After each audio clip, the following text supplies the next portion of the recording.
Bismillahirrahmanirrahim. Alhamdulillah rabbil alamin. Hamdan katsiran tayyiban mubarakan fih kama yuhibbu rabbuna wa yardah. Wassalatu wassalamu ala nabiyyina Muhammadin wa ala alihi wa sahbihi ajma'in, amma ba'du. Kembali kita membaca kitab Tabarruku Al-Mashru'u wal Mamnu'u karya Syekh Muhammad Shafwat Nuruddin rahimahullahu ta'ala. Silakan dibuka halaman ke-15. Ya, setelah penulis menjelaskan tentang tidak bolehnya kita mencari-cari tempat-tempat bersejarah, kemudian ngalap berkah di sana. Kemudian di sini penulis menjelaskan tentang beberapa tempat dan juga beberapa benda yang memang disyariatkan untuk ngalap berkah di sana dengan cara yang sesuai dengan tuntunan Rasulullah sallallahu alaihi wasallam. Ya, sekali lagi dengan cara yang benar, bukan dengan cara yang dibuat-buat.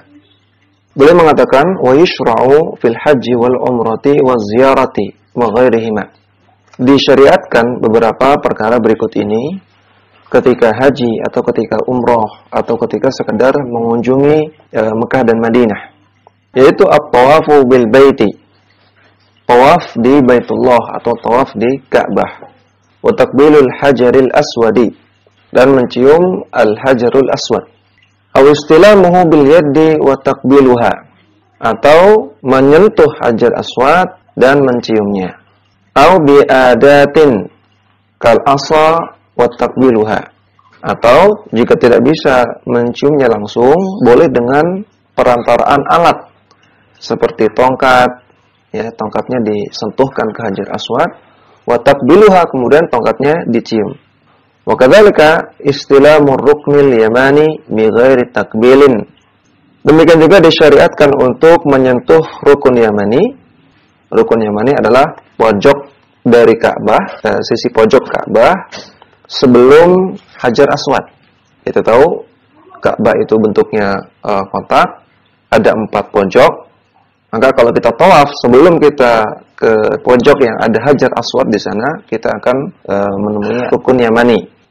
Maka ini disentuh bi ghairi takbilin, tanpa dicium. Karena Nabi tidak pernah contohkan mencium rukun yamani. Wala istikhdami badilin min asa aw nahwiha. Dan juga tanpa menggunakan alat seperti tongkat ataupun yang lainnya. Jadi andaikan tidak bisa menyentuh rukun yamani, ya sudah, tidak perlu lakukan apa-apa. Aw isyaratin idza lam yastati' al-wusula ilaihi. Dan juga tidak perlu berisyarat. Maksudnya berisyarat dengan tangan, ya, karena ketika tidak bisa mencium atau menyentuh hajar aswad itu tadi dengan alat, ya, andaikan tidak bisa dengan alat, maka digunakan isyarat dengan tangan, dengan mengangkat tangan diarahkan ke hajar aswad sambil mengucapkan Bismillahi Allahu Akbar. Adapun rukun yamani, andaikan tidak bisa menyentuh rukun yamani, maka tidak perlu dengan alat dan juga tidak perlu berisyarat. Lizihamin aw ajzin aw ghairi dzalika. Baik tidak bisanya itu karena ziham, karena penuh, desak-desakan, atau karena ajaz, karena sudah tua, atau karena sebab-sebab yang lain. Intinya rukun yamani itu disentuh, kalau tidak bisa ya sudah dilewati saja. Wa yusannu salatu fil hijri wa khalfa maqami Ibrahim bi ghairi istilamin wala tamassuhin. Dan disunahkan untuk sholat di hijr, maksudnya di hijr Ismail, dan juga disunahkan untuk sholat di belakang makom Ibrahim tanpa ada istilam, tanpa ada acara sentuh-sentuh dan tamassuh, dan juga tidak ada acara mengusap-usap. Jadi hijr Ismail dan makom Ibrahim itu tidak perlu disentuh-sentuh dan tidak perlu diusap-usap. Dan makom Ibrahim itu bukan makam, ya, bukan kuburan. Ya, makom itu bukan makam. Makom artinya tempat berdiri. Yang dahulu makom Ibrahim adalah tempat berdiri Nabi Ibrahim ketika membangun Ka'bah. Wa yusannu asyurbu min zamzama wal ifadatu minha ala ba'dil jasadi. Dan disunahkan untuk meminum air Zam-Zam setelah tawaf, ya. Setelah tawaf 7 keliling, maka disunahkan untuk salat di belakang makam Ibrahim. Kemudian setelah itu disunahkan untuk minum air Zam-Zam. Wal ifadah, dan membasahi sebagian badan, ala ba'dil jasad, sebagian badan kita dengan air Zam-Zam tersebut. Walaupun ada khilaf masalah ini ya, apakah hal itu disunahkan atau tidak, namun beliau di sini merujukan pendapat yang menganjurkan. Wad-du'a'u was-salatu fi ayyi mawdi'in min al-masjidi mudha'afatal ajri. Dan berdoa, demikian juga salat di tempat manapun dari Masjidil Haram itu mendapatkan pelipat gandaan pahala. Bal fi kulli Makkah al-rajihi min aqwal ulama. Bahkan ini juga termasuk di semua tempat di tanah suci Mekah, menurut pendapat yang rajih dari beberapa pendapat ulama. Karena sebagian ulama mengatakan pelipat gandaan pahala sholat 100.000 kali itu hanya ada pada Masjidil Haram, area Masjidil Haram. Sebagian ulama mengatakan pelipat gandaan pahala sholat 100.000 kali itu berlaku juga di semua tanah suci, di semua tanah suci Mekah, area tanah suci. Dan tanah suci itu ada batasnya ya. Di luar tanah suci itu namanya tanah halal. Nah, selama belum sampai ke area tanah halal, masih di tanah suci atau tanah haram, maka itu mendapatkan pelipat gandaan pahala. Dan beliau di sini merujihkan pendapat yang kedua ini. Wa yushra'u as-sa'yu baina as-safa wal marwata wad-du'a'u 'alaihima. Dan disyariatkan untuk sa'i antara Safa dan Marwah, dan juga disyariatkan berdoa di antara Safa dan Marwah. Wal isra'u fi batnil wadi, dan disyariatkan juga untuk mempercepat sa'i ketika di tengah-tengah dari lembah. Ya, ketika di bagian yang menurun. Kalau kita sa'i di Mas'ah sekarang itu sudah ada tandanya di mana tempat yang disyariatkan untuk mempercepat langkah atau romal dan mana yang tidak perlu. Ya, itu ada tandanya dengan lampu hijau. Wa kullu ma sabaqa la yuqayyadu biwaqtin. Dan semua perkara yang tadi disebutkan tidak dikaitkan dengan suatu waktu tertentu. Innama yushra'u lil muslimi da'iman fi hajjin aw umratin aw ghairiha illa as-sa'yu. Namun itu semua disyariatkan bagi seorang muslim setiap waktu, baik dalam haji ataupun dalam umrah ataupun bukan haji dan umrah, kecuali sa'i. La yakunu illa ba'da tawafin wajibin. Maka sa'i itu hanya dilakukan setelah tawaf yang wajib. Kama yushra'u al-mabitu bimina fi lailati Arafata wa layali at-tashriqi ats-tsalathi. Demikian juga disyariatkan untuk menginap bermalam di Mina di malam Arafah. Artinya tanggal 8 Dzulhijjah, malam tanggal 9 Dzulhijjah. Dan juga di malam-malam hari tasyrik, yaitu malam 11, malam 12, malam 13. Wal wuqufu bi Arafata yauma Arafata. Dan juga disyariatkan untuk wukuf di Arafah di hari Arafah tanggal 9 Dzulhijjah. Wa lailatan nahri ilal fajri. Dan juga wukuf di sana di malam hari Idul Adha, Nahr, sampai fajar, sampai pagi. Jadi maksudnya batasan wukuf di Arafah itu sampai subuh di hari Idul Adha. Wa sunnatu an-nuzulu ba'da ghurubi syamsi.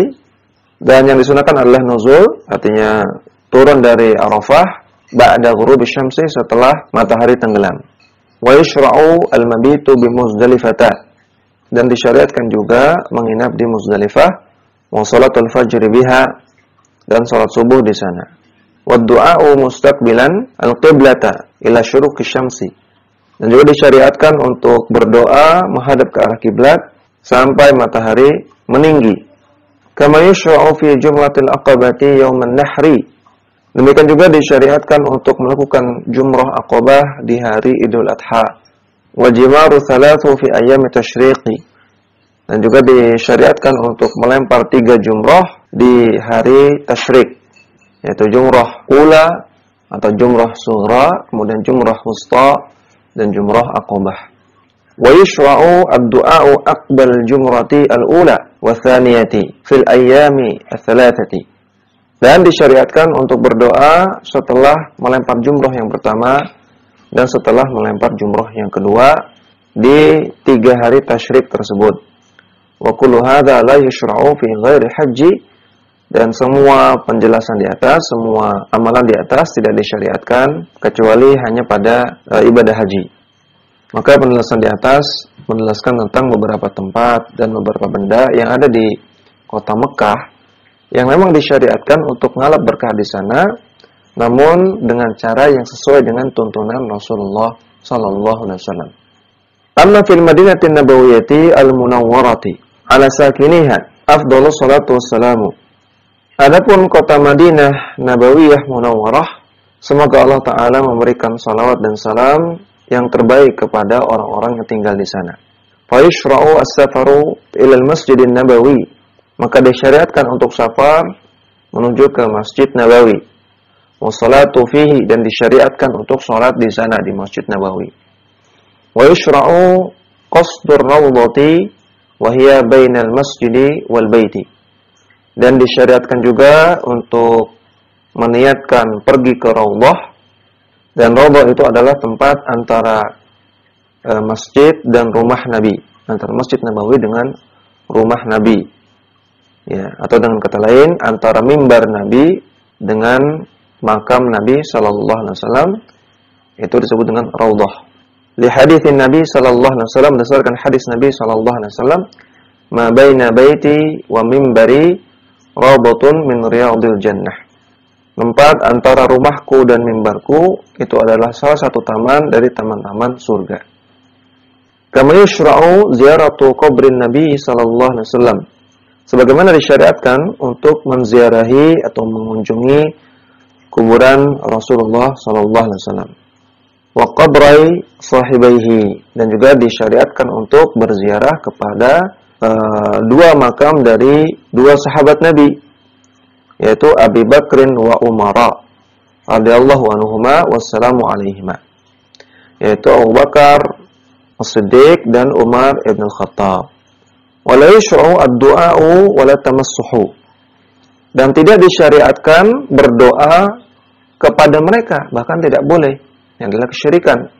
Dan juga tidak disyariatkan berdoa di sana, walaupun berdoanya kepada Allah Subhanahu wa taala. Ya, berdoa minta hajat di sana walaupun berdoanya kepada Allah, ini tidak disyariatkan. Wala tamassuhu, dan juga tidak disyariatkan ngusap-ngusap. Ya, ngusap-ngusap dinding kuburan, yang ngusap-ngusap pagarnya, ini tidak diperbolehkan. Kama yusannu ziyaratu Masjid Quba wa salatu fihi. Demikian juga disunnahkan untuk berziarah, berkunjung ke Masjid Quba, dan juga disunahkan untuk salat di sana. Wa ziyaratu al-Baqi'i wassalamu ala ahlihi. Dan juga disunahkan untuk berziarah ke pemakaman Baqi, dan juga mengucapkan salam kepada penghuni kubur di sana. Itu mengucapkan assalamualaikum ya ahlad diyar. Wa du'a'u lahum bil maghfirati war rahmati. Dan juga disunahkan untuk mendoakan mereka. Ya, perhatikan, bukan berdoa kepada mereka, dan juga bukan berdoa di samping kuburan mereka. Ya, karena di pemakaman Baqi itu dimakamkan para sahabat yang mulia. Yang disyariatkan adalah berdoa untuk mereka, ad-du'a'u lahum, mendoakan bagi mereka bil maghfirati war rahmati, agar mereka mendapatkan ampunan dan mendapatkan rahmat Allah Subhanahu wa taala. Bukan berdoa kepada mereka minta hajat, bukan. Dan juga bukan berdoa di samping kuburan mereka, walaupun berdoanya kepada Allah Subhanahu wa taala. Wa yusannu ziyaratu syuhada'i Uhudin lissalami alaihim wad-du'a'i wal istighfari lahum. Dan juga disunahkan untuk berziarah ke pemakaman para syuhada Uhud, ya, di samping gunung Uhud, untuk mengucapkan salam kepada mereka dan mendoakan mereka dan memintakan ampunan untuk mereka. Ya, sama di pemakaman syuhada Uhud juga tidak boleh berdoa kepada syuhada Uhud, nggak boleh. Meminta hajat nggak boleh. Demikian juga tidak boleh bersengaja berdoa kepada Allah di samping pemakaman Uhud, di samping pemakaman syuhada Uhud, nggak boleh. Yang disyariatkan, yang disunahkan adalah kita mendoakan mereka dengan kita mengucapkan salam, assalamualaikum ya ahlad diyar, atau semisalnya. Kemudian kita mendoakan agar mereka mendapatkan ampunan Allah dan rahmat dari Allah Subhanahu wa taala. Ini yang disunahkan, ini yang disyariatkan. Maka ini beberapa tempat dan beberapa benda di kota Madinah yang memang disyariatkan untuk ngalap berkah di sana, namun dengan cara yang sesuai dengan tuntunan Rasulullah sallallahu alaihi wasallam. Hada demikian. Wa fi Makkahul Mukarramati la yajuzu atamassuhu bil maqami. Adapun di kota Mekkah Mukarramah tidak boleh tamassuh, mengusap-usap maqam Ibrahim. Wa jadranil Ka'bati wal kiswati. Demikian juga tidak diperbolehkan mengusap-usap dinding Ka'bah. Demikian juga mengusap-usap kiswah atau kain dari Ka'bah. Faya minal bid'ai al-munkarati. Karena ini adalah perbuatan bid'ah yang munkarah. Wal asla laha fi syari'ati, dan tidak ada landasannya dalam syariat, tidak ada tuntunannya. Fadlan 'anit talabi minal Ka'bati aw du'aiha. Lebih-lebih lagi kalau meminta sesuatu kepada Ka'bah atau berdoa kepada Ka'bah, meminta hajat dan berdoa kepada Ka'bah. Fa kullu dzalika minal bid'il munkarati. Maka ini semua perbuatan bid'ah yang mungkar. Wa la yatabarraku bi ziyarati masjidin fi Makkah ghairil masjidil harami. Dan tidak boleh mencari keberkahan, ngalap berkah dengan mengunjungi masjid yang ada di Mekah selain Masjidil Haram. Wa inna ma yusalla fiha ma'an nasi bi ghairi qasdin ilaiha li syarafiha wa barakatiha. Namun yang dibolehkan adalah sekedar sholat di sana bersama orang-orang yang lain tanpa bersengaja menuju ke sana li syarafiha wa barakatiha, dengan alasan masjid tersebut itu syaraf, mulia, atau masjid tersebut itu punya keberkahan. Ini tidak diperbolehkan. Jadi tidak boleh bersengaja untuk menuju ke suatu masjid tertentu selain Masjidil Haram di kota Mekah. Kalau sekedar sholat dan menganggap masjid ini adalah masjid yang biasa saja dan ada pelipat gandaan pahala karena masih termasuk area tanah suci, maka boleh berkeyakinan bahwa masjid ini selama masih dalam area tanah haram atau tanah suci, maka ada pelipat gandaan pahala. Ini boleh punya keyakinan demikian. Namun bersengaja untuk mendatangi salah satu masjid di kota Mekah selain Masjidil Haram, maka ini tidak diperbolehkan. Wa ba'dul masajidi yaqsuduha al-awwamu wa yaf'aluna 'indaha ba'dal a'mali syirkiyyati wal bid'iyyati. Sebagian masjid-masjid di kota Mekah itu disengajakan oleh orang-orang awam untuk dikunjungi. Orang-orang awam bersengaja untuk mengunjungi masjid-masjid tersebut. Wa yaf'aluna 'indaha ba'dal a'mal.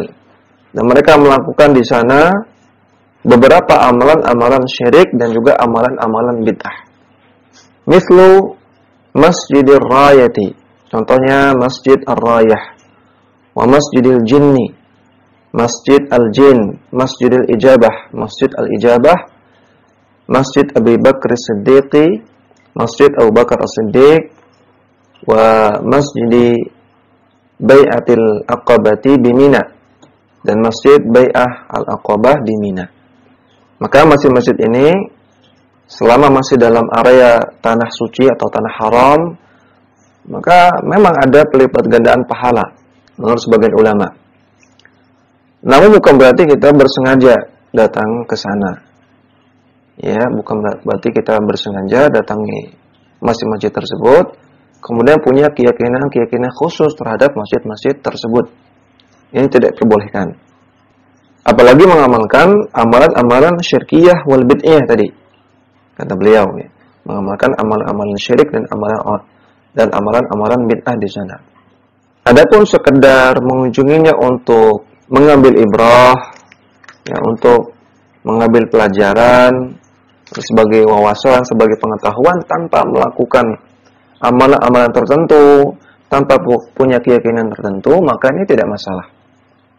Sebagaimana dijelaskan dalam fatwa Syekh Abdul Aziz bin Baz yang sudah kita baca. Ya, beliau mengatakan bahwasanya di tempat-tempat bersejarah hendaknya ada orang yang mengabarkan, memberitahu bahwasanya tujuan mereka hanya sekedar untuk mengambil ibrah, mengambil pelajaran, atau sebagai untuk wawasan pelajaran. Namun jika orang awam mengunjungi masjid-masjid tadi dan tidak ada yang mengarahkannya, tidak ada ustadznya yang mengarahkan, tidak ada pembimbing yang mengarahkan, apalagi malah pembimbing yang ngajarkan yang aneh-aneh, maka sebaiknya ditutup pintu itu. Ya, orang awam jangan diajak ke sana, andaikan tidak ada yang mengarahkan. Waqad dzakara al-Haythami fi kitabih Tuhfati Az-Zawwari jumlatan kabiratan minal amakini al-mubtada'ati allati yazuruha ahlul bid'ah wal juhalu.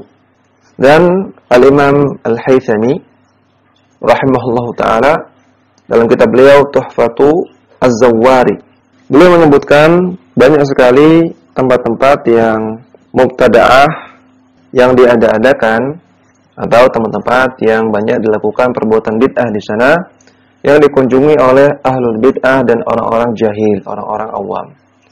Wa kadzalika la yutabarraku bil jibali ka jabali Hirra'a al-musamma bi Jabalin Nuri. Demikian juga tidak boleh bertabarruk dengan gunung-gunung seperti Jabal Hira yang disebut dengan Jabal An-Nur. Wala tushra'u ziyaratul ghari, dan juga tidak disyariatkan untuk mengunjungi Gua Hira, gua yang ada di sana, Gua Hira. Wala su'udu ilaihi, dan juga tidak disyariatkan untuk naik ke Gua Hira tersebut. Selain itu juga sangat tinggi, berbahaya. Ya, kalau sudah tua ya, apalagi ibu-ibu, wanita naik ke Jabal Nur yang menuju ke Gua Hira berbahaya. Karena memang pemerintah Saudi Arabia tidak memfasilitasi ya sarana-sarana untuk naik ke sana. Itu terjal sekali. Dan memang tidak ada apa-apa. Dan tidak ada amalan khusus, tidak ada keyakinan apa-apa, tidak ada fadilah apa-apa di sana. Wala as-salatu indahu, dan juga tidak disyariatkan untuk salat di Gua Hira. Kenapa ada banyak masjid, salatnya malah di Gua Hira? Lebih utama salat di masjid. Wa kadzalika Jabalu Thurin. Demikian juga Jabal Thur. Wa la yushra'u su'udu Jabalir Rahmati bi Arafatin.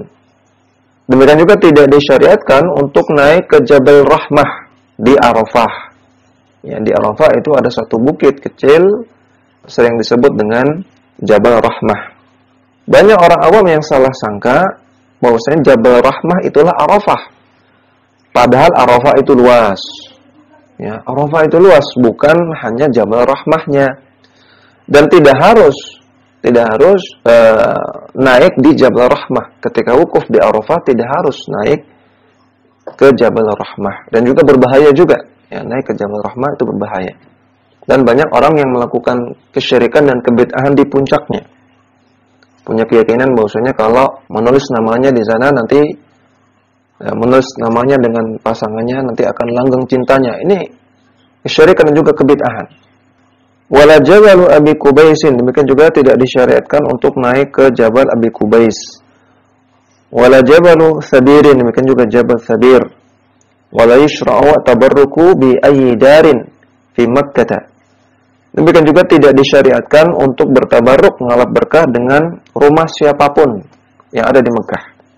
Kayak dari Khadijah, seperti rumahnya Khadijah yang itu ada di komplek Masjidil Haram, masih ada bekas-bekas tandanya.